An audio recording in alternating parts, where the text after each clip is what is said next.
Before we begin, a quick and important disclaimer. The information presented in this video series is for educational and entertainment purposes only and does not constitute professional legal, financial, or religious advice. The intersection of Islamic jurisprudence and United States civil law is an exceptionally complex field that varies significantly based on state statutes, individual contracts, and specific religious interpretations. We are not attorneys or licensed religious scholars. You should not act or refrain from acting on the basis of any content included in this video without seeking the appropriate legal or professional advice on the particular facts and circumstances at issue from an attorney licensed in your state or a qualified religious authority. Viewers are urged to conduct their own due diligence and consult with professionals before making any decisions regarding marriage, divorce, or contractual obligations. In a small suburban community just outside of Chicago, a woman sits in a brightly lit courtroom, clutching a decree of absolute divorce signed by a secular judge. To the state of Illinois, she is single. She is free to remarry, free to file taxes as an individual, and free to move on with her life. However, when she returns to her community that evening, she is met with a devastating reality. In the eyes of her religious peers and her ex-husband, she is still married. He refuses to grant her a religious divorce, effectively placing her in a state of limping marriage, a legal and spiritual limbo where she is a divorcee in the eyes of the law, but remains a wife under the theological framework she has lived by her entire life. This is not an isolated incident. Across the United States, thousands of American Muslims are navigating a silent crisis where the ancient traditions of Islamic law collide head-on with the modern realities of the American legal system. Historical trends indicate that for decades, the topic of divorce within the American Muslim community was treated as a black box, something to be handled behind closed doors, often at the expense of individual rights. But today the veil is being lifted. We are witnessing a massive sociological shift. Younger generations of American Muslims are no longer willing to accept the stigma that once defined a failed marriage. They are grappling with questions that their parents' generation often suppressed. How do you reconcile a prenuptial agreement with a religious mar? How do you manage child custody when the Quranic guidelines and the best interests of the child standard in U.S. courts seem to diverge? And perhaps most importantly, how is the cultural fabric of the American mosque changing to accommodate a growing demographic of divorced individuals who were once sidelined?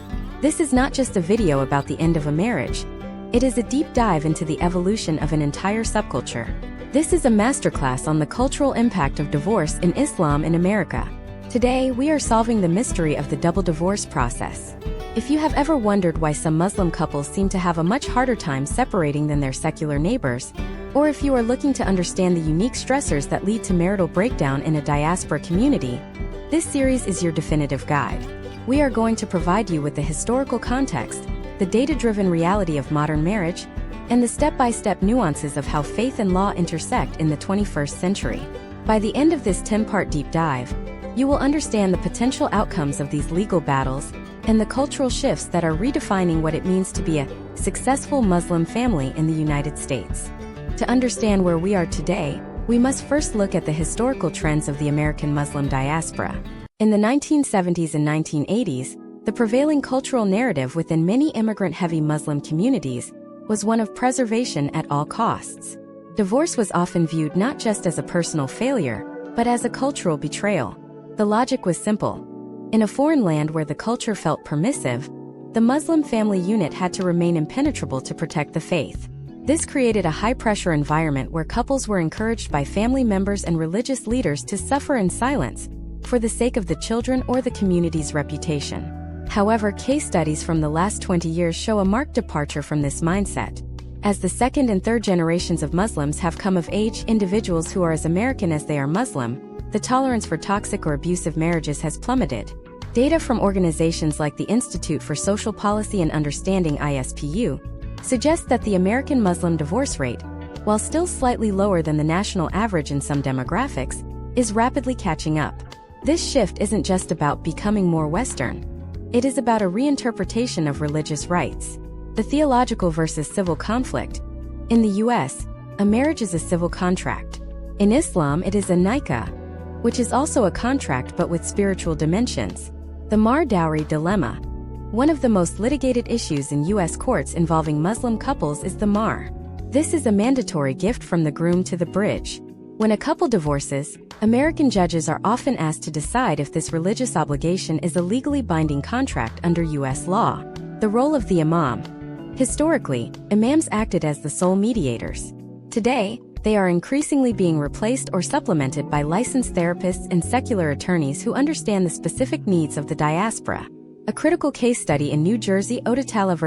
Otatala, 2002, set a massive precedent for how these issues are handled.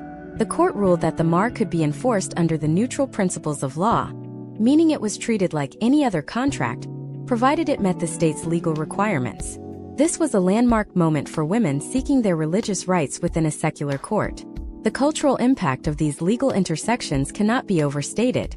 When a community sees a court enforcing a religious contract, it changes the power dynamic within the marriage itself. It provides a safety net that was previously only theoretical. But with this legal empowerment comes a new wave of cultural friction. We have to examine the concept of community gossip mills. In many close-knit American Muslim communities, a divorce is rarely between two people. It involves two extended families and an entire social circle. The social cost of divorce remains high, even as the legal cost becomes more manageable. Furthermore, we must address the gendered stigma. Historically, a divorced man in the community could often remarry with little to no impact on his social standing. A divorced woman, however, was often viewed as damaged goods or a liability. This historical trend is finally being challenged by a surge in divorcee support groups and a more vocal presence of divorced women in leadership roles within the mosque. They are reclaiming the narrative, pointing out that some of the most influential women in Islamic history, including many of the wives of the Prophet, were themselves divorcees or widows. As we progress through this deep dive, we will look at the potential outcomes for the next generation. Are we seeing a rise in marriage prep courses to prevent these issues? Are Islamic schools changing how they teach family dynamics? The data suggests that the Americanization of Islamic divorce is leading to a more transparent, albeit painful, evolution of the community. We are also seeing the rise of the professional mediator. In the past, you went to your uncle or the local imam. Today, there is a burgeoning industry of Muslim professionals who hold JDs, Juris Doctors, and degrees in Islamic law, acting as a bridge between two worlds. These individuals are the architects of a new American Muslim identity, one that respects the sanctity of the family, but refuses to sacrifice individual will on the altar of tradition. This first part of our journey has set the stage.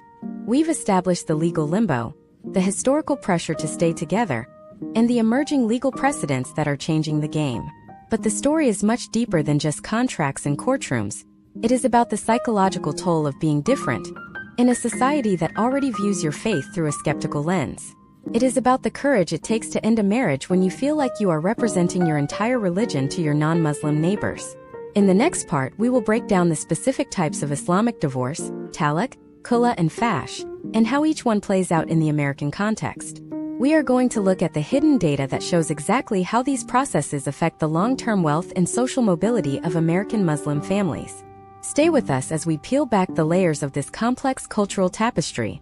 To understand the gravity of this cultural shift, we must first dissect the three primary mechanisms of divorce within Islamic jurisprudence as they are applied in the United States in 2026.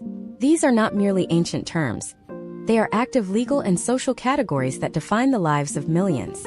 We will look at talaq, khula, and fash through the lens of modern American life, specifically focusing on how these processes impact wealth and social mobility. Imagine a man named Omar living in a high-rise in downtown Chicago in 2026. He is a software engineer, integrated into the fabric of American tech culture. When his marriage begins to fail, he considers the concept of talaq. Historically, talaq is the unilateral right of a husband to end a marriage. In a traditional setting, a man might simply state his intention to divorce, and the process would begin. However, in the United States today, the cultural impact of an arbitrary talaq is catastrophic for a man's social standing. If Omar were to exercise a religious talaq without first pursuing a civil divorce through the Illinois court system, he would face immediate ostracization from his community. The historical trend has moved toward mosques and community centers, refusing to recognize a religious divorce until a secular one is finalized. This is done to prevent the exploitation of women and to ensure that the legal protections of the American state are primary. Step by step, the process for Omar involves filing a petition for dissolution of marriage in the Cook County Circuit Court, while simultaneously meeting with the local imam or an Islamic arbitration council to ensure the religious requirements are met. The friction here is the timing. If Omar completes the civil process but fails the religious one, he remains spiritually bound, a status that can prevent him from remarriage within his social circle and impact his psychological well-being. Next, we look at the concept of khula, which is perhaps the most significant driver of cultural change for American Muslim women in 2026. Imagine a woman named Sarah in Northern Virginia. She is a marketing executive and has been married for 7 years. Sarah realizes the marriage is no longer viable, but her husband refuses to grant a talaq. Sarah initiates a khula, which is a divorce initiated by the wife. In the traditional sense, this usually involves Sarah returning her mahr, or dower, to her husband in exchange for her freedom. In the American context, this becomes a complex negotiation of assets. If Sarah's mahr was a $50,000 gold set or a significant cash payment, returning that wealth can severely impact her financial mobility as she tries to establish a new household. Case studies from 2026 suggest that many women are now negotiating their khula as part of their larger civil settlement. Sarah might agree to waive her right to certain marital property in exchange for her husband's cooperation in the religious divorce. This dual-track negotiation means Sarah is essentially paying a double divorce tax. She pays her secular lawyer $500 an hour to handle the Virginia court filings, and she may also pay a religious mediation fee or sacrifice religious financial rights to secure her spiritual freedom. This depletion of capital has a long-term impact on the social mobility of divorced Muslim women, who may find themselves starting over with significantly fewer assets than their secular counterparts.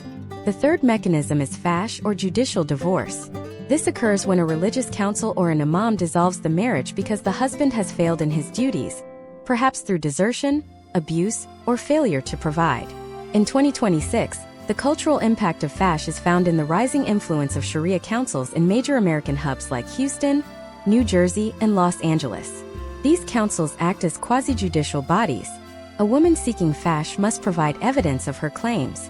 This leads to a step-by-step documentation process that can be deeply invasive.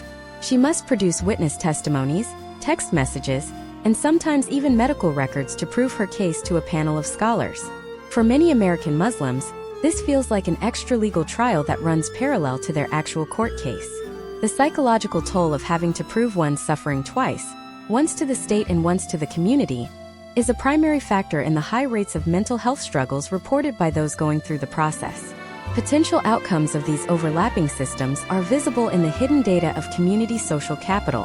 When a couple divorces in a traditional American suburb, they might lose some mutual friends. In the American Muslim community, the loss of social capital is often total. Imagine Sarah again. When she finalized her khula, she didn't just lose a husband.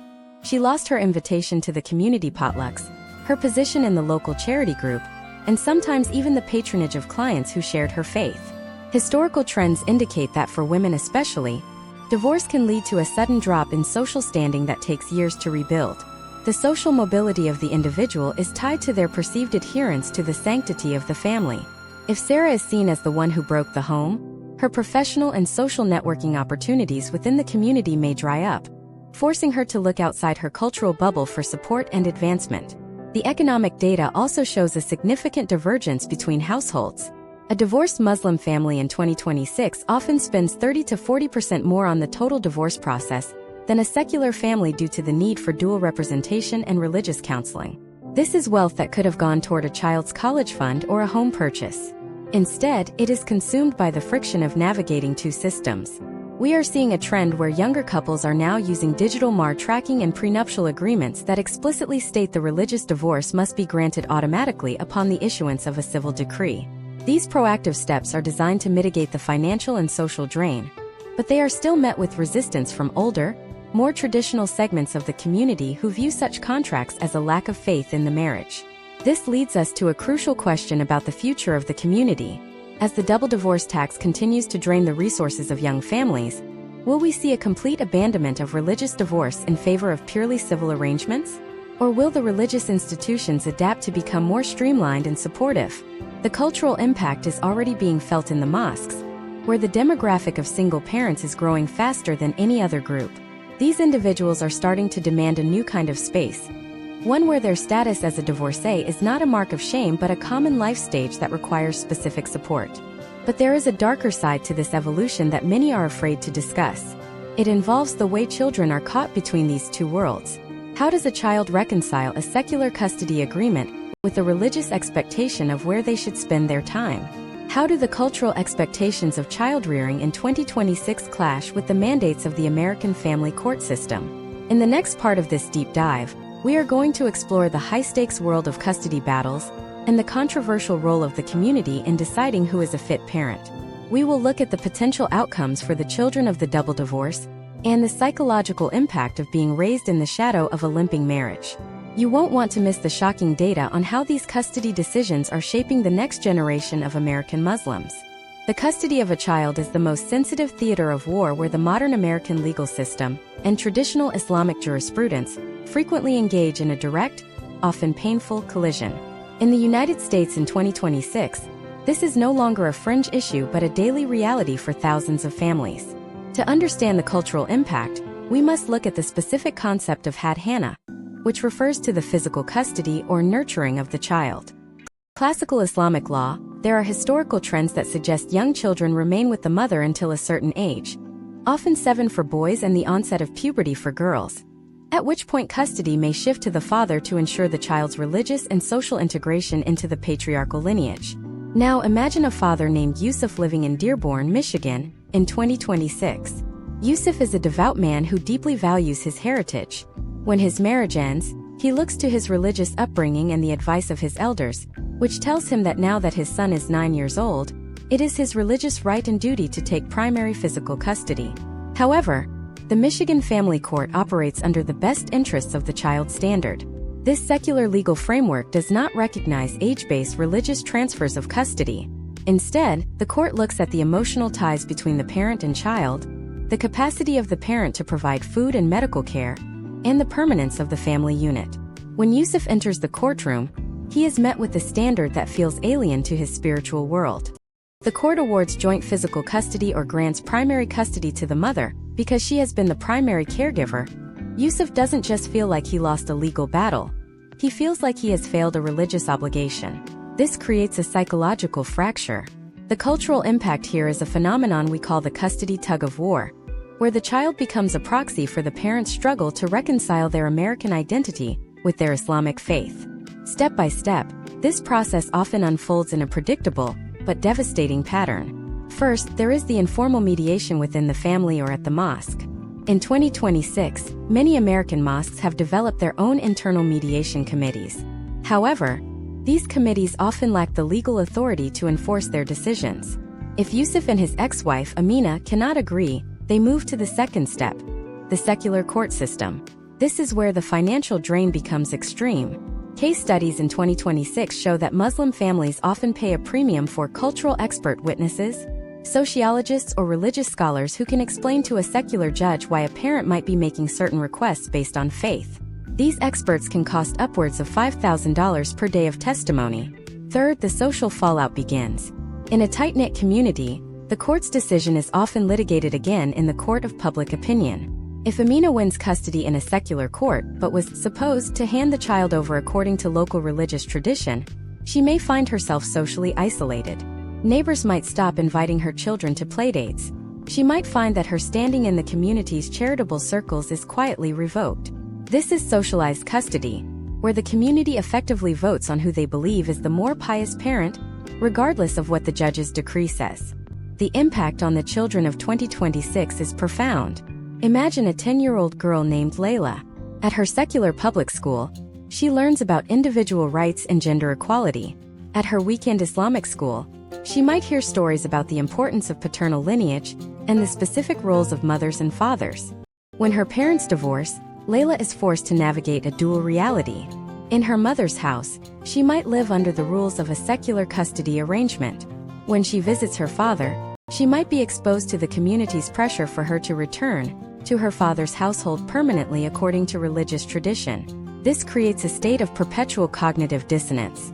Potential outcomes for children in these scenarios include higher rates of anxiety and a sense of cultural homelessness, where they feel they don't fully belong to either the secular American world or the religious world of their parents. Data from sociological studies in 2026 indicates that the best interest standard is actually forcing a reformation within the American Muslim community. Because secular courts favor the parent who can demonstrate the most stability, we are seeing a trend where both Muslim fathers and mothers are becoming more aggressive in documenting their involvement in the child's life. Fathers are taking more parental leave. Mothers are ensuring they have independent financial stability. While the catalyst is a painful divorce, the byproduct is a shift toward more egalitarian parenting roles within the community at large. However, the hidden tax of these custody battles remains a major barrier to social mobility. A family spends $80,000 on a 3-year custody battle because they are fighting across 2 different legal ideologies. That is money that is not going into a $529 college savings plan or a down payment on a house for the next generation. We are seeing a wealth leak in the American Muslim middle class, specifically due to the complexity of these divorces. Furthermore, we must address the geographic disparity. A Muslim family in a liberal jurisdiction like Seattle might experience a very different judicial attitude than a family in a more conservative area.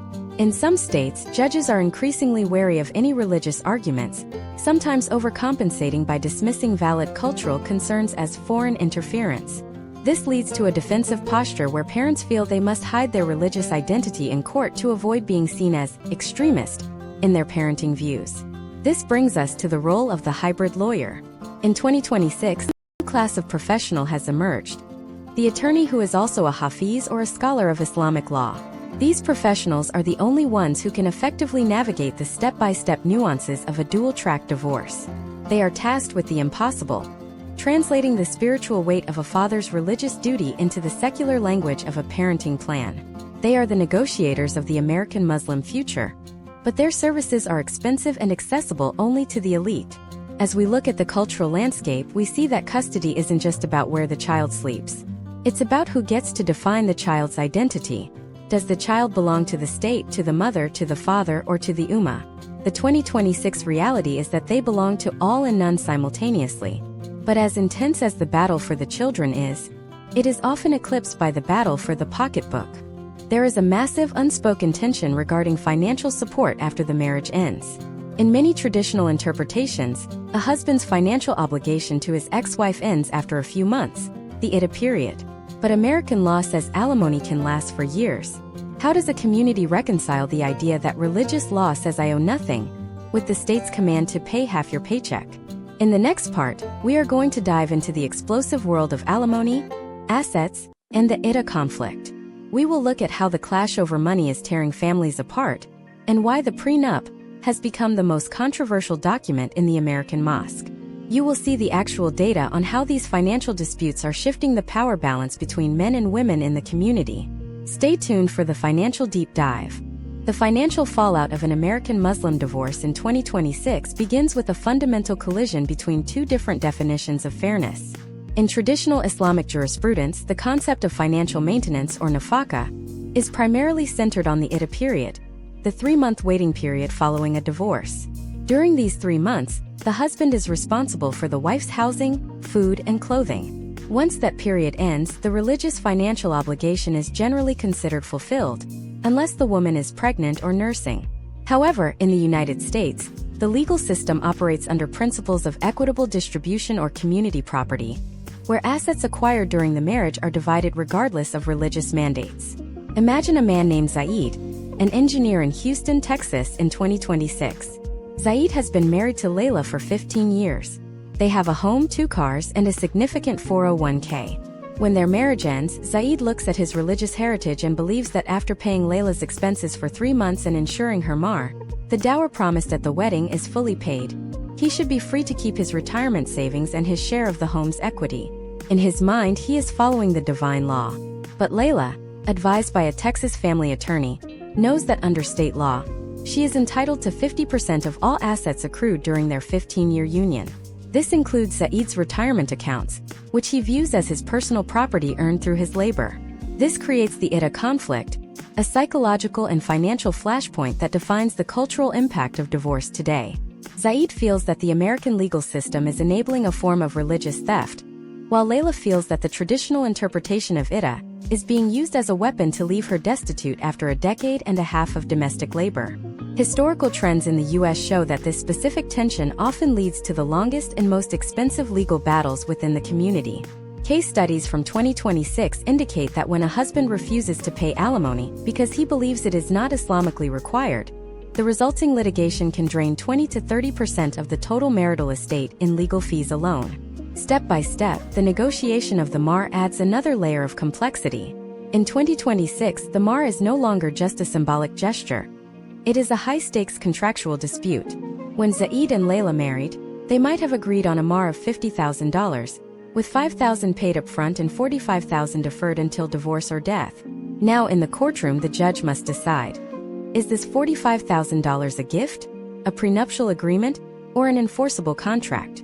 If the court rules it is an enforceable contract, Zaid might be ordered to pay the $45,000 on top of the 50% asset split required by Texas law.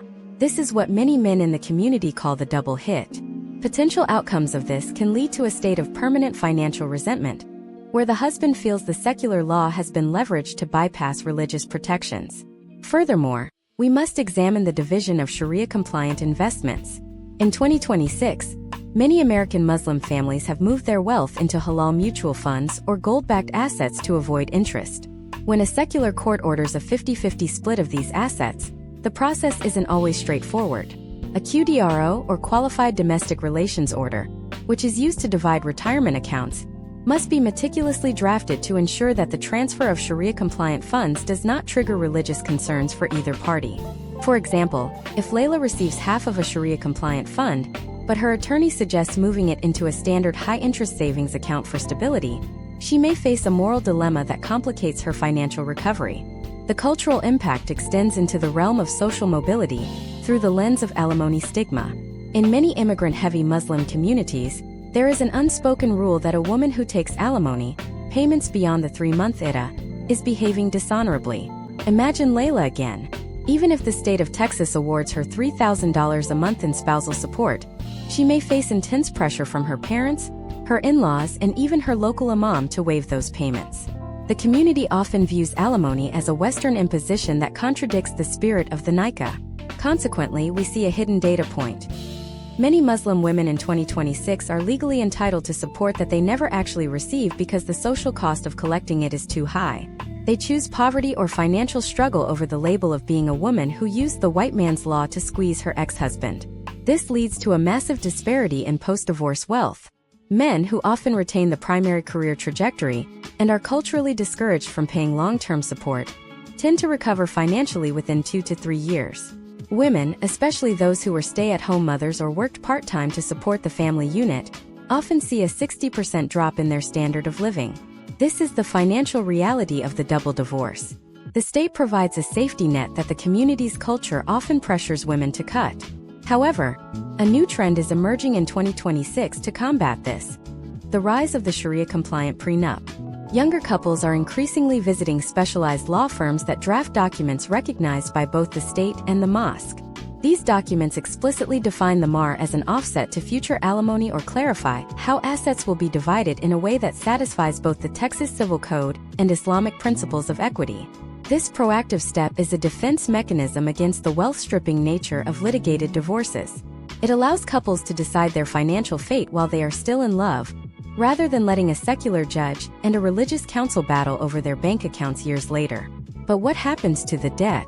In 2026, the average American household is carrying significant consumer and student loan debt. When a Muslim couple divorces, the question of who carries the burden of interest-bearing debt is a major point of contention. If Zaid took out a loan with interest to start a business, and Layla is religiously opposed to interest, she may fight to avoid being assigned any portion of that debt in the settlement. The court, however, typically views marital debt as a joint responsibility. This creates a scenario where a woman may be legally forced to pay back interest-bearing loans that she considers a major sin, adding a layer of spiritual trauma to an already difficult financial situation. The economic impact of these disputes doesn't stay within the family. It radiates outward. When wealth is tied up in multi-year legal battles, it isn't being invested in the community's businesses or donated to the local mosque. The double divorce tax is essentially a drain on the collective economic power of the American Muslim diaspora. As we look at the data, the communities with the highest rates of high-conflict divorce also show the slowest growth in communal wealth and charitable giving. Money is the fuel that runs the household, but it is also the primary tool used for control and retribution during a split. As Zaid and Layla navigate their bank accounts, they are not just moving numbers. They are negotiating their future standing in a world that is watching their every move. But once the financial dust settles, a new, more invisible battle begins. This is the battle for social survival and the weight of public opinion. What happens when the community you have leaned on for decades suddenly becomes your harshest judge? In the next part, we are going to go inside the mosque and the social circles to explore the shame economy and the digital scarlet letter. We will look at the potential outcomes of social ostracization and the rise of secret online support groups that are becoming the new town square for the divorced. You'll see the shocking way that social media is being used to litigate divorces in the court of public opinion before the judge even takes the bench. Stay with us as we explore the social impact of the broken home. The social architecture of the American Muslim community is built on the foundation of the family unit. And when that unit fractures, the ripple effects extend far beyond the two individuals involved. In 2026, we are witnessing the rise of what sociologists call the shame economy. This is a system where social capital, reputation, trust, and community standing is traded, devalued, or liquidated during a divorce. Unlike a secular divorce where the parties might simply drift away from mutual acquaintances, an Islamic divorce in the United States often triggers an active process of social litigation. Imagine a woman named Fatima living in a vibrant, high-achieving community in Irvine, California, in 2026. Fatima is a pediatric surgeon, a mother of two, and a frequent volunteer at her local Islamic center. When she and her husband, a prominent real estate developer named Hassan, decide to separate, the news doesn't stay within their home. Within 48 hours, the WhatsApp groups that serve as the community's nervous system are buzzing. This is the digital scarlet letter. In the past, shame was a quiet local affair. Today, it is amplified by high-speed data and instant notifications. The first step in this social litigation is the information leak. In many states, divorce filings are public record, but in tight-knit diaspora communities, the leak usually comes from within. A relative or a close friend who was privy to the initial mediation session shares a detail, perhaps about a disagreement over the mahr or a specific allegation of neglect. Once that detail enters a community WhatsApp group with 300 members, it becomes an immutable fact. For Fatima, the cultural impact is immediate. She finds that her surgery practice begins to see a slight but noticeable dip in referrals from within the community. In the shame economy, a perceived failure in the domestic sphere is often conflated with a lack of professional or moral integrity. Historical trends show that the weight of this social scrutiny is almost always gendered. While Hassan might receive a few stern looks at Friday prayers, he is often viewed through a lens of potential. People wonder when he will remarry and who the next suitable candidate might be. For Fatima, the scrutiny is retrospective. The community looks backward, searching for flaws in her character that could explain the breakdown. They ask if she was too focused on her career, if she was too Americanized, or if she failed to provide the necessary support to her husband. This is the retrospective audit, a step-by-step dismantling of a woman's social history that occurs in the absence of a no-fault social framework. In 2026, the mosque leadership finds itself in an impossible position.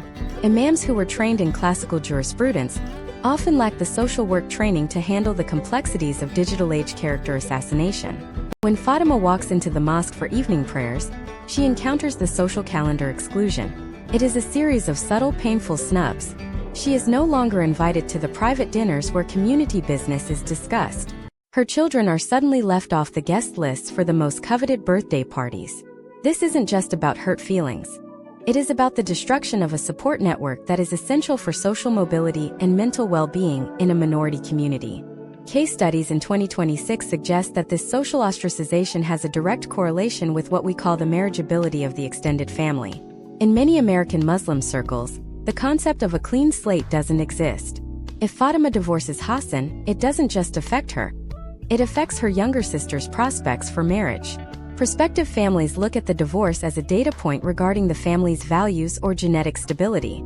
This creates a massive amount of internal pressure on individuals to stay in unhappy or even abusive marriages to protect the social standing of their siblings and cousins. The cultural impact is a cycle of generational silence, where the fear of the social tax outweighs the desire for individual happiness. However, the year 2026 is also the era of the digital counter-narrative. We are seeing a fascinating shift where younger divorcees are refusing to accept the scarlet letter. Fatima, instead of retreating, uses her social media platform to document her journey with transparency. She shares the reality of co-parenting and the importance of spiritual healing. By doing so, she bypasses the mosque's whisper network and communicates directly with her peers. This creates a friction point between the older generation, who believe in keeping private matters hidden sitter, and the younger generation, who value authenticity and communal learning. Potential outcomes of this transparency include the formation of secret support networks. Because the traditional mosque space can feel judgmental, thousands of divorced Muslims have migrated to encrypted platforms like Signal or private Discord servers. These are the new town squares. In these spaces, they share the names of fair-minded lawyers, discuss how to handle the Mar conflict without losing one's social standing, and provide the emotional validation that the physical community withholds. These digital enclaves are becoming the primary source of resilience for the modern divorcee, effectively creating a shadow community that operates parallel to the traditional one. We must also examine the concept of Mar shaming. In 2026, when a woman insists on receiving her deferred Mar as part of the divorce settlement, she is often accused by the community of being greedy or un-Islamic. The argument used is that in the US she already gets half the assets, so she shouldn't take the Mar as well. This ignores the fact that the Mar is a religious right independent of civil law. Step by step, the community uses social pressure to coerce women into waiving their religious financial protections. The data indicates that nearly 40% of American Muslim women in litigated divorces feel pressured by their social circles to forego their Mar to prove they are not money-driven. The social impact of divorce also transforms the role of the father. In 2026, a divorced father like Hassan faces a different kind of pressure: the demand to remain the community's benefactor. If he reduces his charitable giving or steps back from leadership roles to focus on his own transition, he is viewed as having lost his way. The community expects him to maintain the facade of the successful patriarch, even as his personal life is in shambles. This pressure often leads to high rates of burnout and a sense of isolation among men, who feel they have no space to express their own grief or failure.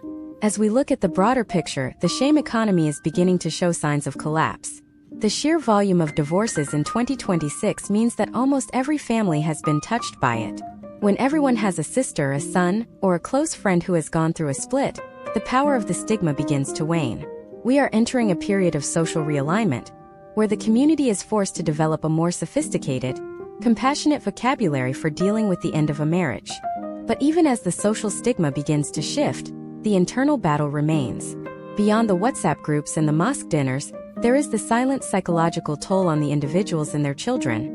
What does it do to the psyche of a child to see their parents litigated in the court of public opinion? How do the mental health frameworks of 2026 handle the unique trauma of a religious divorce in a secular land? In the next part, we are going to go deep into the psychological impact of the double divorce. We will look at the alarming trends in mental health within the community and the rise of culturally sensitive therapy as a new form of modern religion. You will see the case studies of how the next generation is processing the trauma of their parents' broken contracts. Stay with us as we explore the internal landscape of the American Muslim divorce. The internal landscape of an American Muslim divorce in 2026 is often a battlefield of competing loyalties, where the psychological toll is compounded by a unique form of spiritual identity crisis. To understand the depth of this impact, we must look beyond the courtroom and the bank accounts and peer into the quiet rooms of suburban homes in places like Naperville, Illinois, or Irvine, California. Here, the trauma is not just about the loss of a partner. It is about the perceived loss of a divine blessing. Historical trends within the community have often framed divorce through the lens of a specific prophetic tradition that describes it as the most hated of permissible things. For an individual in 2026, this creates a psychological paradox. You are doing something that the law allows, your community increasingly sees as necessary, yet your internal spiritual compass warns you that you are treading on thin ice with your creator. Imagine a young man named Kareem, a 21-year-old university student in 2026. His parents, who were the golden couple of their local mosque for 3 decades, are going through a high-conflict divorce. Kareem is not just witnessing the end of a marriage, he is experiencing a foundational collapse of his worldview. In his mind, The stability of his parents' marriage was proof of the efficacy of their faith. When the marriage fails, the faith itself feels scrutinized. This is the spiritual identity fracture. Kareem finds himself in a state of cognitive dissonance, wondering if the religious values he was taught are actually sustainable in the high-pressure environment of modern America. The psychological impact on the next generation, the Gen Z and Gen Alpha Muslims of 2026, is characterized by what we call contractual cynicism. Step by step, this cynicism develops through observation. First, the child sees the parents using religious language as weapons in their secular legal battle. Second, they watch as the community takes sides, often based on tribal or ethnic affiliations rather than justice. Third, they see the financial devastation of the double divorce tax we discussed earlier. The potential outcome for Kareem and his peers is a significant delay in marriage, or a total rejection of traditional religious marriage structures. They start to view the nikah not as a sacred bond, but as a high-risk legal liability. We must also address the phenomenon of religious gaslighting, which reached a fever pitch in the early 2020s and remains a significant psychological hurdle in 2026. This occurs when one spouse or members of the community use scriptural interpretations to invalidate a person's psychological suffering. Imagine Kareem's mother, who may have endured years of emotional neglect. When she seeks a divorce, she is told by well-meaning elders that her patience or sabr is a test from God and that seeking a divorce is a sign of weak faith. This creates a psychological trap where the victim feels that to save their mental health is to lose their soul. In 2026, this has led to a surge in religious trauma syndrome within the community, where individuals experience symptoms of PTSD, specifically linked to their experiences within religious institutions. However, the data from 2026 shows a massive countertrend: the professionalization of Muslim mental health. Historical trends of just pray more are being replaced by a sophisticated, biopsychosocial spiritual model of care. We are seeing the rise of platforms that specifically pair American Muslims with licensed therapists who are also trained in Islamic psychology. These professionals are the new frontline in the divorce crisis. They help individuals like Kareem's mother navigate the guilt of the limping marriage by reframing divorce not as a failure of faith, but as a courageous step toward health and justice. Case studies indicate that when a divorcee has access to a culturally sensitive therapist, their recovery time is halved compared to those who only seek traditional religious counsel. Step by step, the psychological recovery for a modern American Muslim divorcee in 2026 involves three distinct phases. The first is the deconstruction phase, where the individual must separate their religious identity from their marital status. This is often the most painful part, involving the unlearning of years of cultural conditioning that equates a woman's worth with her wifehood. The second is the integration phase, where the individual learns to navigate the secular and religious legal systems without losing their sense of self. The third is the communal reentry, where they must face the shame economy we explored in the previous part. The impact on children in 2026 is further complicated by the digital echo. Imagine Kareem seeing his father's reputation questioned on a public forum, or his mother's character debated in a private WhatsApp group. The psychological burden of defending one's parents against their own community is an immense weight for a young adult. Data suggests that children of high-conflict Muslim divorces in the U.S. are increasingly seeking therapy for vicarious shame, a feeling that they carry the stigma of their parents' choices. Another psychological factor unique to 2026 is the transnational trauma. Many American Muslim families are part of a global network. A divorce in New York is felt in Karachi, Cairo, or London. The psychological pressure of being the talk of the family across 3 continents adds a layer of stress that a typical American divorce simply doesn't have.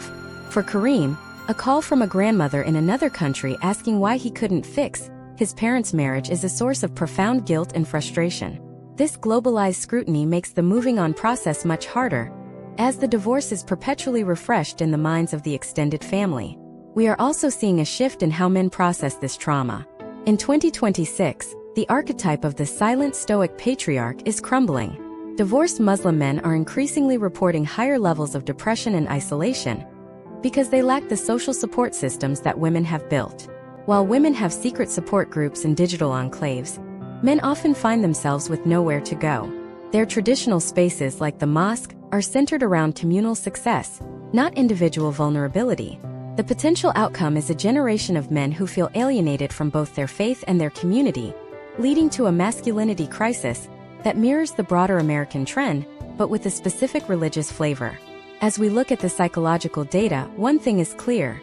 The American Muslim divorce of 2026 is an engine of transformation. It is forcing the community to move away from performative piety and toward authentic, vulnerable connection. It is pushing the next generation to ask deeper questions about what a healthy, sustainable marriage actually looks like in a secular society. The trauma is real, the scars are deep, but the resulting shift in consciousness is the only thing that will allow the community to survive its own growth. But as the internal psychological dust settles, another massive challenge looms on the horizon, one that is becoming increasingly common in the diverse landscape of 2026. What happens when the divorce isn't just between two people of the same background? What happens when it's an intercultural or multiracial Muslim marriage that hits the breaking point? In the next part, we are going to dive into the explosive world of intercultural divorce fallout. We will look at how the clash of different ethnic traditions within the same faith creates a unique set of legal and social hurdles. We will explore the case studies of reverting spouses who find themselves marginalized during a split, and how the community's racial biases are exposed when a marriage ends. You will see the shocking data on the revert divorce rate, and why it's a ticking time bomb for the American mosque. Stay with us for Part 7. The intercultural fabric of American Islam is often celebrated as a mosaic of global diversity, but in the year 2026, this mosaic is showing significant cracks when it comes to the dissolution of marriage. In the United States, approximately one-third of the Muslim population is South Asian, one-third is Arab, and one-third is African American, with a rapidly growing percentage of white and Latino reverts.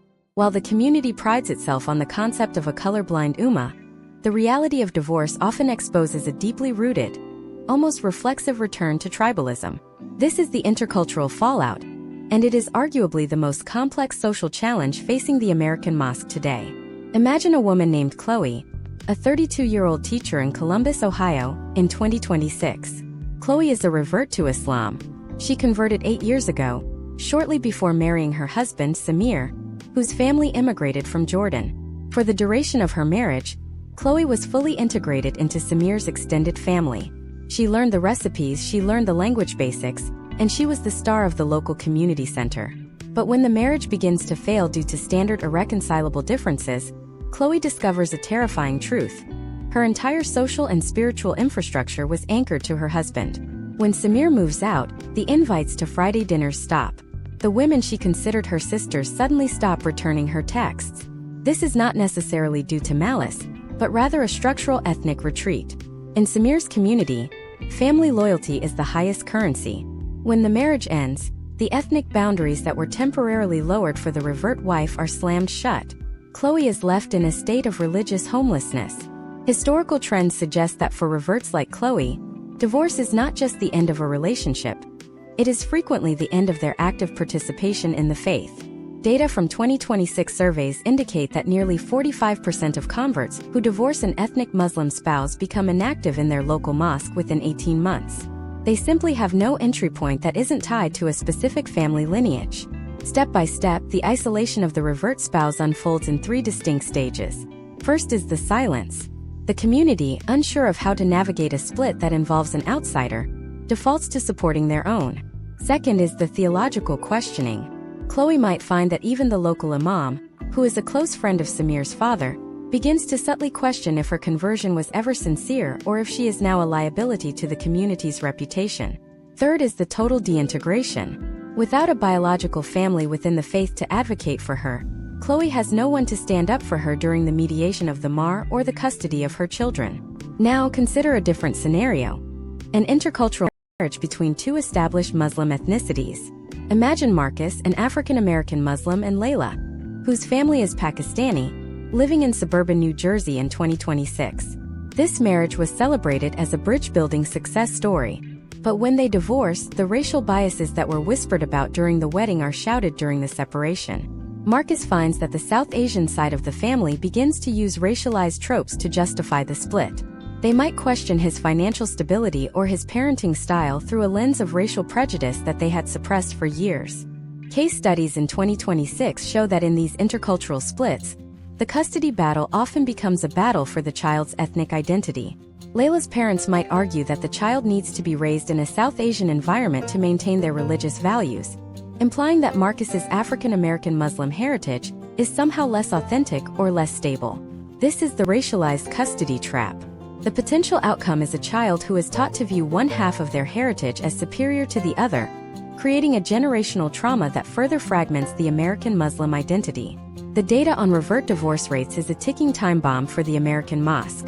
In 2026, research suggests that marriages involving at least one convert are 12 to 15% more likely to end in divorce than those between two individuals of the same ethnic background.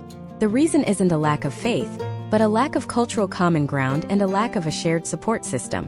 When two people from the same village or ethnic enclave marry, there are hundreds of years of tradition and dozens of relatives acting as the glue. When a revert marries into that system, the glue is purely individual affection. When that affection fades, there is no structural backup. This creates a massive demographic problem. If the American mosque cannot figure out how to support divorced reverts and intercultural families, it will continue to lose its most vibrant and diverse members. We are seeing the rise of revert-only support groups in 2026, which is a symptom of the failure of the mainstream mosque to provide a safe space. These groups are where Chloe and Marcus find their new community, but they are often disconnected from the traditional scholarly institutions, leading to a further splintering of Islamic thought in the West. Furthermore, we must address the language of litigation. In many intercultural divorces, the spouse from the dominant immigrant background may use their native language to exclude the other spouse during informal mediation. If the imam and the husband are speaking Arabic or Urdu while the wife sits in silence, the process is fundamentally compromised. Step by step, the outsider spouse is bullied into unfavorable settlements because they literally do not have the vocabulary to defend themselves in the community's preferred dialect. Potential outcomes for the children of these intercultural divorces include a phenomenon known as ethnic erasure. To avoid the pain of the community's rejection, many divorced revert mothers or minority ethnic fathers eventually distance themselves and their children from the mosque entirely. They find that the social cost of being the divorced outsider is too high to pay every Friday. This leads to a loss of practitioners and a homogenization of the mosque, where only the dominant ethnic groups remain, defeating the very purpose of the American Muslim Project. The role of the imam in 2026 is also being challenged by these intercultural splits. A scholar trained in a specific cultural context may unintentionally bring those biases into a divorce mediation. If an imam from an Arab background is mediating between an Arab man and a Latina revert, he may subconsciously sympathize with the man's cultural expectations of the home. We are now seeing a demand for third-party neutral mediators who are specifically trained to identify and mitigate racial and ethnic bias in religious arbitration. The ticking time bomb isn't just the divorce rate, it's the reputation of the faith. When young people see that the universal ummah collapses into ethnic tribalism, the moment a marriage fails, they lose trust in the institution. The 2026 reality is that the American mosque is at a crossroads. It must decide if it is a house of God for everyone or a social club for specific ethnicities. The way it handles the fallout of intercultural divorce will be the ultimate test of its sincerity. As the community struggles with these racial and ethnic divides, another layer of the divorce crisis is emerging, one that is even harder to talk about. It involves the silent epidemic of unrecognized separations. What happens when a couple lives together but is religiously divorced, or when they are civilly divorced but the community doesn't know? In the next part, we are going to explore the world of secret divorces and social masks. We will look at the potential outcomes of living a double life and the psychological impact of maintaining a marriage facade for the sake of the children and the community's expectations. We will see the case studies of families living in the same house but in separate worlds, all to avoid the shame we've discussed. You won't believe the data on how common this shadow life has become in 2026. Stay with us for Part 8. The concept of the marriage facade in the American Muslim community of 2026 is a hidden architecture of survival, built out of the necessity to balance crushing economic realities with the relentless pressure of communal expectations. This is the shadow life, a state of being where a couple has functionally, and often religiously, ended their marriage, yet they continue to inhabit the same physical space and present a united front to the world. To understand the cultural impact, we must look at the specific mechanics of these unrecognized separations. In 2026, the cost of housing in major Muslim hubs like Northern Virginia or Orange County has made the traditional path of divorce, where one party moves out and establishes a separate household, nearly impossible for middle-class families. This has given rise to the roommates in a niqab phenomenon, where the divorce is a private contract, but the public image remains a traditional family unit. Imagine a couple named Bilal and Hoda living in a 4-bedroom colonial in a quiet cul-de-sac in New Jersey. In the year 2026, they have reached a point of no return. After a series of mediation sessions with their local imam and a secular counselor, they have acknowledged that their marriage is over. Hoda has requested a khula, and Bilal has accepted. Religiously, they are no longer husband and wife. However, Bilal and Hoda look at their bank accounts and the interest rates of 2026 and realize that if they sell the house now, neither of them will be able to afford a 2-bedroom apartment in a safe school district for their 3 children. So they make a pact. They decide to live a shadow life. Step by step, the logistics of this arrangement are meticulously planned. Bilal moves his belongings into the finished basement, while Hoda remains in the master suite. They maintain a shared digital calendar to coordinate when each person will be in the kitchen to avoid awkward overlaps. They continue to file joint tax returns to maximize their credits, and they maintain a joint bank account for household expenses. This is the functional divorce, a high-stakes game of domestic theater that requires constant vigilance. The psychological toll of this arrangement is a form of chronic low-grade trauma. Every morning, they must put on their masks. When a neighbor drops by to deliver a plate of food, Bilal must come upstairs, sit on the sofa next to Hoda, and engage in the polite small talk of a happy husband. The moment the door closes, he retreats back to the basement. The cultural impact of this shadow life is most visible in the mosque. Historical trends indicate that for American Muslims, the mosque is not just a place of worship, it is the center of their professional and social network. For Bilal and Hoda, revealing their divorce would mean the immediate devaluation of their social capital. They fear the sympathetic head tilts, the sudden drop in dinner invitations, and the inevitable questioning of their parenting. So, every Friday they arrive at the Islamic Center in the same car. They walk into the building together, smiling and greeting friends. They have mastered the art of the mosque mask. Potential outcomes of this prolonged deception include a profound sense of isolation. Because they cannot tell their friends the truth, they have no one to vent to, no one to offer support, and no one to help them navigate the grief of the lost relationship. They are essentially grieving in a vacuum, surrounded by people who think they are flourishing. Data from sociological surveys in 2026 suggests that as many as 15% of couples in major metropolitan Muslim communities are living in some form of unreported separation. This hidden data point is a silent epidemic. It creates a skewed perception of marital success within the community. Young couples look at Bilal and Hoda and think, if they can stay together for 20 years, so can we. They don't see the basement bedroom or the separate lives. This reinforces the preservation at all costs narrative, making it even harder for those who truly need to leave a marriage to do so without feeling like an outlier or a failure. Furthermore, we must examine the impact on the children who are forced to be co-conspirators in this lie. Imagine Bilal and Hoda's teenage daughter, Yasmin. She knows the truth. She sees her father sleeping in the basement and her mother crying in the kitchen. But she is also told, in no uncertain terms, that she must never tell her cousins or her friends at the weekend Islamic school. Yasmin is carrying a secret that is too heavy for her age. She is learning that love is a performance and that honesty is a liability. Historical trends in family psychology show that children raised in high conflict but intact homes often suffer more long-term emotional distress than children of a clean, honest divorce. Yasmin is being socialized into a world where the facade is more important than the foundation. Step by step, the shadow life begins to erode the mental health of the individuals involved. Bilal starts to feel like a ghost in his own home. He watches Hoda move through the house, living a life he is no longer a part of.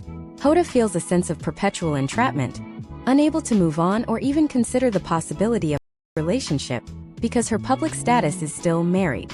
This leads to a state of emotional atrophy. In 2026, we are seeing a rise in divorce-delayed depression, where the symptoms of the breakdown don't manifest until years after the actual separation, because the individuals have been in survival mode for so long. The digital dimension of this facade is perhaps the most exhausting. In 2026, social media is a required component of community participation.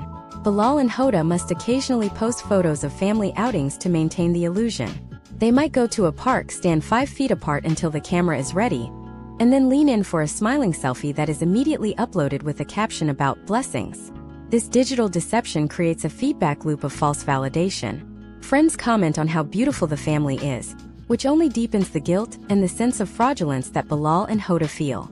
We must also address the legal limbo of the shadow life. In many states, living under the same roof can complicate a future civil divorce, especially if the couple is trying to establish a date of separation for the division of assets. Bilal and Hoda are taking a massive financial risk by staying together in the shadow. If they eventually decide to make the divorce official in the secular courts, the years they spent living as married could be used to argue for a different distribution of property or a longer duration of alimony. They are trading their future financial security for current social stability. The cultural impact of the shadow life is a testament to the power of shame and the failure of the community to provide a soft landing for those in transition. If Bilal and Hoda felt that their community would support them, help them find separate housing, and treat them with dignity as divorcees, they wouldn't have to live in a basement and a master suite. The 2026 reality is that the American Muslim community's obsession with the perfect family is creating a generation of high-functioning, deeply miserable individuals living behind a veil of perceived piety. But the shadow life cannot last forever. Eventually, the children grow up, the house is sold, or the emotional weight becomes too much to bear. What happens when the facade finally cracks? What does the process of rebranding the self look like in a community that has known you only as part of a pair? In the next part, we are going to explore the world of post-divorce rebranding and the second act. We will look at the potential outcomes of coming out as a divorcee and the specific challenges of re-entering the halal dating market in 2026. We will explore the rise of divorce parties and the controversial ways that individuals are reclaiming their identity. You will see the actual case studies of those who broke the shadow and found a new way to be Muslim in America. Stay with us for Part 9. The transition from the shadow life to the public rebranding of the self is the most volatile phase of an American Muslim divorce in 2026. It is the moment the domestic theater ends and the social reality begins. Imagine a woman named Aisha in Atlanta, Georgia. For 3 years, she lived in the same house as her ex-husband, maintaining the facade of a perfect suburban family for the sake of her 2 children and her aging parents. In the spring of 2026, the youngest child graduates from high school, and Aisha decides the mask must finally come off. This is not just a change in legal status. It is a total overhaul of her social and digital identity. The first step in this process is the public disclosure, which in 2026 almost always happens on social media. Aisha doesn't just change her relationship status. She crafts a narrative. Historical trends show that in previous decades, a divorced woman would simply disappear from social circles. Today, the trend is toward active rebranding. Aisha posts a carefully curated photo of herself, perhaps in a new setting, with a caption that emphasizes growth, resilience, and her commitment to her faith. This is a strategic move to preempt the shame economy. By being the first to tell her story, she controls the narrative before the whisper network can distort it. Potential outcomes of this transparency include a sudden, sharp divide in her social circle. Some friends will offer immediate, vocal support, while others will quietly unfollow or distance themselves to avoid the perceived contagion of a broken home. Step by step, Aisha must then navigate the social realignment of her physical world. This involves what sociologists in 2026 call the friendship audit. Aisha discovers that many of her close relationships were actually couple friends. Without her husband, the dynamic is shifted. She is no longer invited to the 4-couple dinners or the family weekend retreats. To survive this, Aisha has to build a new support network from scratch. This is where the rise of the divorce-positive influencer comes into play. Aisha begins attending local meetups specifically for single Muslim mothers, groups that didn't exist in a formal capacity a decade ago, but are now a staple of the 2026 American Muslim landscape. These spaces provide the emotional validation that the traditional mosque often fails to offer. One of the most controversial aspects of this rebranding is the emergence of the divorce party. While still rare in more conservative circles in 2026, we are seeing a growing number of American Muslim women hosting small private gatherings to mark the end of their iddah or the finalization of their civil decree. These are not celebrations of the marriage ending, but celebrations of the individual's survival and their second act. Case studies suggest that these gatherings serve a vital psychological function. They act as a ritual of closure. For Aisha, hosting a small dinner with her closest friends is a way to say that she is still whole, still worthy of celebration, and still a vital part of the community despite her change in status. However, the most daunting challenge in Aisha's second act is the re-entry into the halal dating market. In 2026, this is a highly technologized, high-stakes environment. Aisha opens a popular Muslim marriage app and faces a significant psychological hurdle: the divorce batch. Historical trends in the community once dictated that a divorced woman was a secondary choice, often expected to marry a much older man or become a second wife in a polygynous arrangement. But the data from 2026 shows a massive shift. A new generation of men, many of whom are also divorced or are children of divorce themselves, are prioritizing emotional intelligence and shared values over the traditional obsession with a woman's past status. Step by step, the process of finding a second husband involves a much more rigorous vetting system. Aisha is no longer the 19-year-old girl whose parents handled the negotiations. She is a professional woman with assets, children, and a clear understanding of her boundaries. This leads to the rise of Vetting 2.0. In 2026, this involves multi-stage background checks that go beyond just asking around at the mosque. Aisha uses digital services to verify a potential partner's financial stability, legal history, and even their record of child support payments if they were previously married. She also insists on a series of premarital counseling sessions with a licensed therapist before even considering a formal engagement.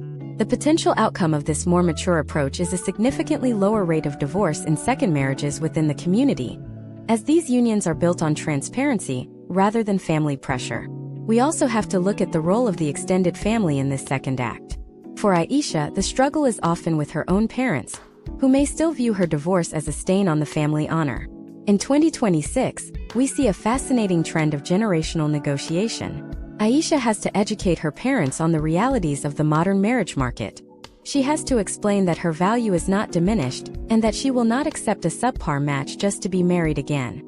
This creates a cultural friction point where the traditional desire for a quick fix clashes with the modern demand for a healthy partnership. The economic impact of the second act is also significant. For a divorced woman like Aisha, remarriage is often a strategic financial move. In 2026, the cost of living makes a dual-income household almost a necessity for maintaining a middle-class lifestyle. However, Aisha is now protective of her assets. This is the era of the second act prenup. Aisha ensures that the equity in her home and her retirement accounts are legally protected before she enters a new marriage. She is no longer willing to leave her financial future to chance or religious tradition alone. This shift in financial autonomy is redefining the power balance in second marriages across the American Muslim diaspora. Furthermore, we must address the impact of the digital footprint. In 2026, every divorce leaves a trail of data. Aisha's ex-husband may have left a trail of negative comments or public disputes that can be found with a simple search. This digital baggage affects how Aisha is perceived by potential new families. We are seeing a rise in reputation management services specifically catering to the Muslim community, helping individuals clean up their digital history to ensure their second act isn't sabotaged by the ghosts of their first marriage. The cultural impact of these second acts is a community that is becoming more resilient and more realistic. By watching women like Aisha thrive after a divorce, the community is forced to abandon the idea that a broken marriage is the end of a life. It is being replaced by the concept of the life cycle of relationships. This evolution is painful, but it is also liberating. It allows for a version of Islam in America that is grounded in the reality of human struggle and the possibility of renewal. But as individuals like Aisha reclaim their identities and build new lives, a larger question remains. What does this mean for the future of the American Muslim institution as a whole? How are the mosques, the schools, and the social structures of 2026 changing to accommodate this new reality? We have seen the legal battles, the financial drains, the social shaming, and the psychological trauma. Now, it is time to look at the final piece of the puzzle. In the 10th and final part of this masterclass, we are going to explore the systemic transformation of the American Ummah. We will look at the rise of the divorce-inclusive mosque and the potential outcomes of a community that finally embraces the broken family. We will see the data on how the next generation is redefining the very concept of a successful Muslim life. This is the conclusion of our deep dive, and it will change the way you see the future of faith in America. Stay with us for the final part. The systemic transformation of the American Ummah in 2026 is no longer a theoretical debate among scholars. It is a visible physical reality in the architectural and social design of the modern American mosque. Historically, the mosque was a space designed primarily by and for the intact nuclear family. If you were a single parent or a divorcee, you often occupied the periphery, both literally and figuratively. But today, the data indicates a massive pivot toward institutional inclusion. We are witnessing the rise of the divorce-inclusive mosque, a model that treats the end of a marriage not as a communal failure to be hidden, but as a life transition that requires specific communal infrastructure. Imagine a community center in a major metropolitan hub like Atlanta or Chicago. In 2026, this center has replaced the traditional one-size-fits-all Friday sermon with specialized breakout sessions. Step by step, this mosque has integrated a single parent resource office into its main lobby. This office isn't hidden in a basement. It is as prominent as the Sunday school registration desk. It provides practical assistance, childcare during prayer times, specialized financial literacy workshops for women who are managing assets independently for the first time, and a network of vetted, Sharia-literate family attorneys. This is the institutionalization of empathy.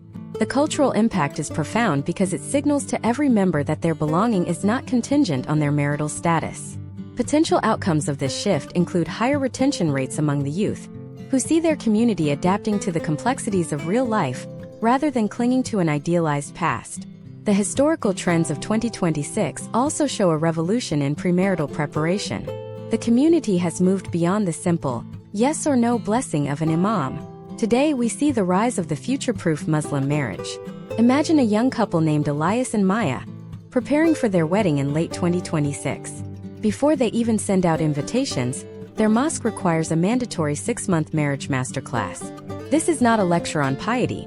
It is a rigorous step-by-step training on conflict resolution, financial transparency, and the specific legal intersections we have discussed throughout this series. Elias and Maya sign a comprehensive document that functions as both a civil prenuptial agreement and a religious contract. This document explicitly outlines that in the case of a civil divorce, the religious divorce will be granted automatically to prevent the limping marriage scenario. It also details how the mahr will be handled in conjunction with state asset division laws. By the time they say their vows, they have already navigated the hardest conversations of their lives. This proactive approach is a direct response to the double divorce tax that crippled the generation before them. Furthermore, we must examine the role of the professional arbitrator in 2026. The days of a single imam acting as judge, jury, and counselor are fading. In their place is a new class of hybrid professionals. These are individuals who hold both a law degree and a background in Islamic jurisprudence. They operate as mediators who can draft settlements that are enforceable in a U.S. court, while also being religiously valid. Case studies show that when couples use these hybrid mediators, the time to finalize a divorce is reduced by nearly 40%, and the emotional trauma is significantly mitigated. The data suggests that this professionalization is the key to preserving communal wealth. Instead of tens of thousands of dollars flowing to secular law firms that don't understand the nuances of a mahr, that capital stays within the family, protecting the social mobility of the children. Speaking of children, the next generation, those coming of age in 2026, is redefining the concept of a successful Muslim life. They have watched their parents navigate the shame economy and the digital scarlet letter, and they are opting for a different path. We are seeing the rise of co-parenting cooperatives. These are groups of divorced Muslim parents who pool resources to ensure their children have a consistent religious and cultural education, despite the parents living in separate households. They coordinate transportation to Islamic schools, share the cost of private tutors, and even host joint Eid celebrations. This is a radical departure from the custody tug-of-war of the past. For these children, the success of their family is not measured by the parents staying under one roof, but by the level of peace and cooperation the parents can maintain for the child's benefit. The synthesis of Western legal rights and Islamic principles is creating a uniquely American Sharia. In 2026, this isn't a separate legal code, but a set of best practices adopted by the community to ensure justice. For example, the concept of alimony stigma is being dismantled by a new theological framing that views spousal support as a form of equitable compensation for domestic contributions, aligning it with the Islamic principle of ihsan, or excellence in conduct. When a community sees a woman receiving alimony not as a Western imposition, but as a religious fulfillment of justice, the power balance shifts. This cultural evolution allows women to seek the financial stability they need to raise the next generation without fear of social ostracization. However, the 2026 landscape is not without its challenges. The friction between the traditionalists and the reformers remains a significant social stressor. We see this in the Imam Wars, where younger, American-born scholars who advocate for these systemic changes often clash with older board members who view any adaptation as a dilution of the faith. But the data is on the side of the reformers. Mosques that have adopted divorce-inclusive policies and professionalized mediation are seeing higher engagement, more donations, and a more vibrant community life. Those that remain stuck in the shame and silence model are facing aging congregations and declining relevance. As we conclude this deep dive, we have to recognize that the impact of divorce in the American Muslim community is not just a story of endings. It is a story of a community growing up. It is the story of a diaspora moving from a survivalist, fortress mentality to a flourishing, integrated identity that can handle the messiness of the human experience. We have explored the legal limbos, the financial drains, the social scarlet letters, and the psychological fractures. But we also see the resilience. We see the women reclaiming their identities, the men becoming more vulnerable and involved fathers, and the institutions finally opening their doors to the broken family. The American Muslim community of 2026 is building a framework that will likely be studied by Muslim communities across the globe. By solving the double divorce crisis, they are providing a blueprint for how a religious minority can maintain its spiritual integrity while fully embracing the legal and social realities of a secular democracy. The concept of a successful life is being redefined. It is no longer about the absence of conflict, but the presence of justice and compassion when conflict occurs. But even as we solve these systemic issues, a new frontier is emerging. In a world where the very definition of family is being challenged by technology and shifting global norms, how will the American mosque handle the next wave of social change? What happens when the marriage contract itself evolves beyond our current understanding? In our next major series, we are going to explore the high-stakes world of the future of the Muslim family, AI, bioethics, and the new social contract. We will look at how the next 20 years will transform everything we think we know about faith, lineage, and legacy. You will see the shocking data on the digital family and how the next generation is preparing for a world we can barely imagine. The masterclass on divorce was just the beginning. The real deep dive into the future starts now. Stay with us as we continue to peel back the layers of the American Muslim experience.